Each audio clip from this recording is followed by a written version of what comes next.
Hey, mambo vipi? Karibu sana katika channel yangu ya YouTube. Tunaendelea na kujifunza Python programming language. Na leo katika video hii tutakwenda kujifunza namna gani ya kuweza kuperform calculations mbalimbali katika language hii ya Python. Python ina operators tofauti ambazo zimekuwa zikitumika kuperform mathematical calculations. Kama unahitaji kufanya mahesabu mbalimbali katika hizo program zako, basi zipo operators ambazo utaweza kutumia kwa ajili ya kufanya hayo mahesabu yako ndani ya programu yako. Na tutakwenda kuona hizo operators ambazo tunaziongelea. Zipo takriban zinafika kama 6 kama sikosei, tutaziona muda sio mrefu. So acha hapa mimi niweze kutengeneza file ili tuweze kuitumia kuweza kufahamishana vizuri hichi kitu ambacho tunakwenda kufahamishana leo. Ni kitu muhimu sana kuweza kukielewa, kuweza kufahamu hizo operators ambazo utakuwa ukitumia katika masuala mazima ya mahesabu ndani ya program zako ambazo utakuwa ukitengeneza kwa kupitia language ya Python. So nitaandika mimi hapa jina la hii file yangu ni simple_math.py. Unaweza kuandika jina lolote, sio lazima uandike haya majina ambayo mimi nakuwa natumia. Unaweza kuchagua jina lolote tu lile, ukaweza na wewe kufanya huko, ukaweza kwenda pamoja na mimi tukaweza kujifunza pamoja. So nita click enter, hapa file yangu imefunguka. Nita click hapa katika Explorer kuweza kufunga Explorer yangu na niweze kuona vizuri file yangu hapa. Then baada ya hapo katika Python sasa kuna vitu ambavyo unahitajika kuvifahamu. Kwanza kuna hizi math operators na pia kuna issue nzima ya math expressions.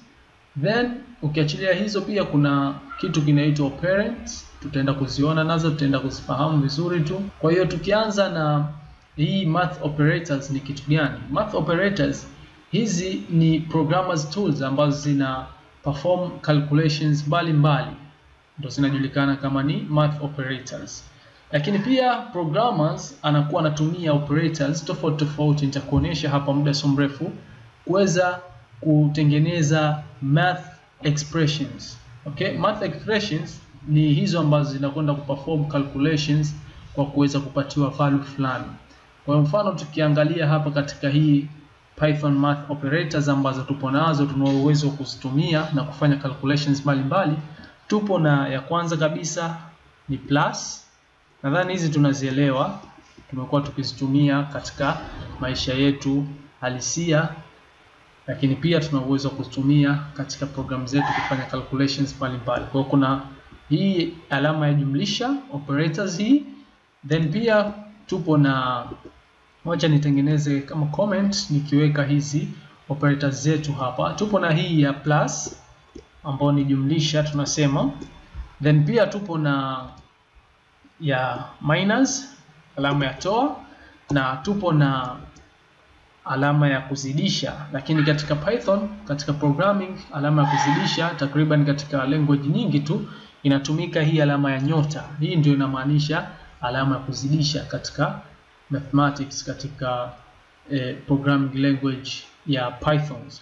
Then tupo na ya kutoa tayari, ya kujumlisha tayari, ya kuzidisha ndio hiyo nyota tunatumia, na nyingine ni division, ya kuweza kugawa, alama ya kugawa, operators ya kugawa, ambao hii tunatumia / kama hivi. Then tupo na /2. Angalia tofauti uliopo hapo, tupo na /2. Okay, kuna something hapa, tupo na /2 kama hivi.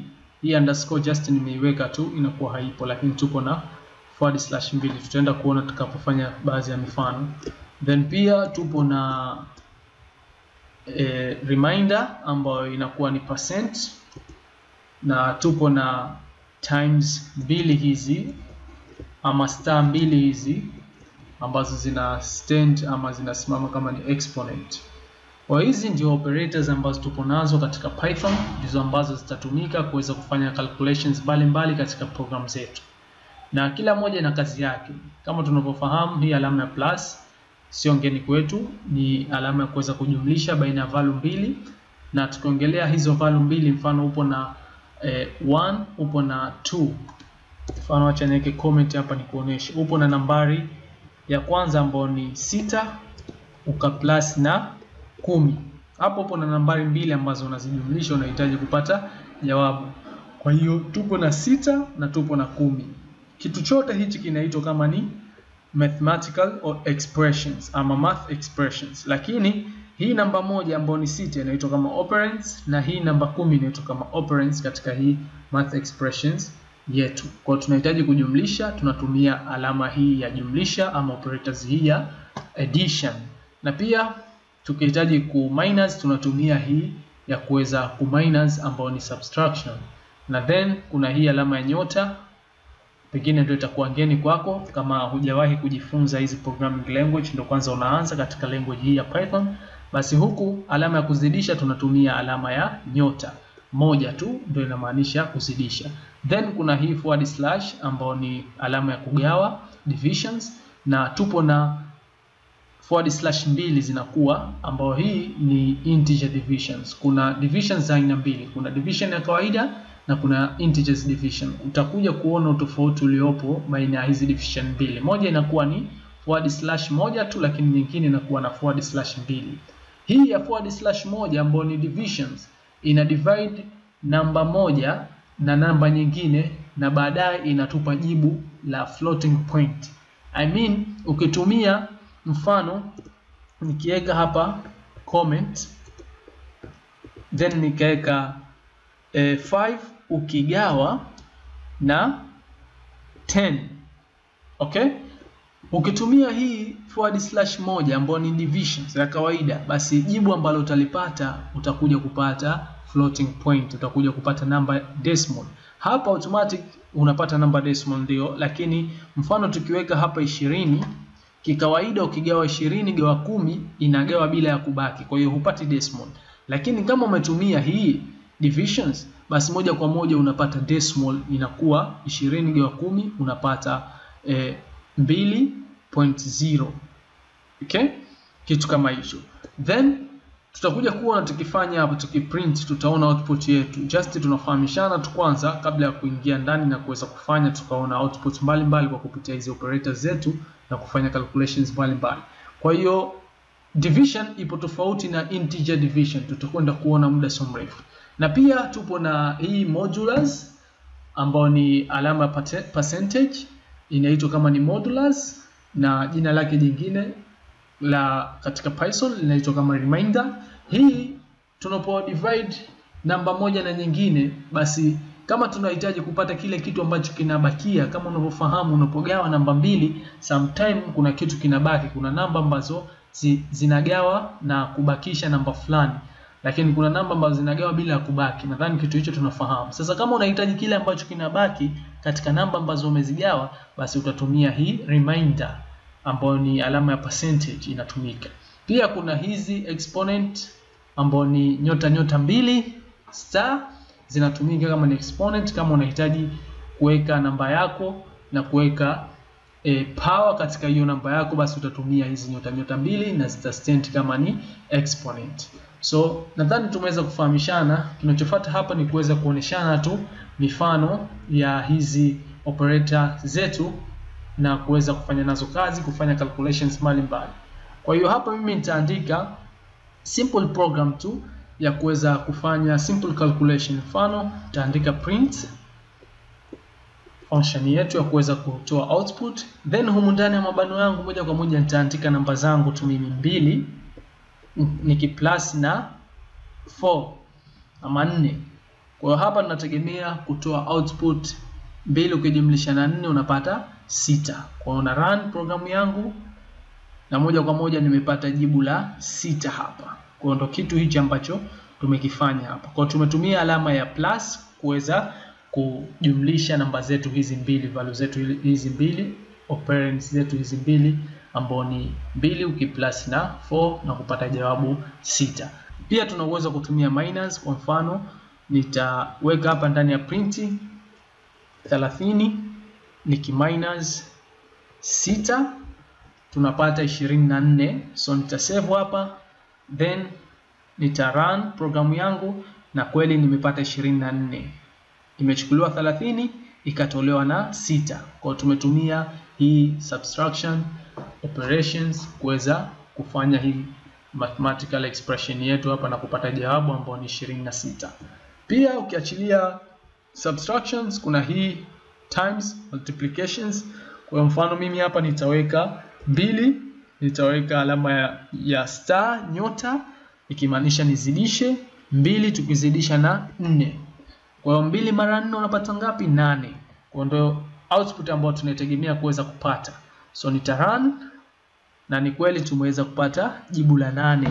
Kwa hiyo hii inakwenda kuzidisha alama ya star. 2 mara 4 8. Kwa utafanya huko mifano tofauti tofauti na utaona hizo output. Then pia kuna hii ya divisions kama tulivyotangulia kuiongelea, ambapo mfano mimi nitaweka 10, nitaweka / hiyo alama yangu ya divisions na nitaweka 5. Kwa hiyo hapa 10 gawa 5 tunapata 2. Nikisave hapa, nikirun programu yangu, jawabu ambalo tumepata ni 2.0. Kama unakumbuka nimekwambia ukitumia hii division tupu, basi jawabu ambalo utalipata ni floating point ambao ni decimal number, hata kama hakibaki chochote, lakini mwisho itamalizia na dot ama .0.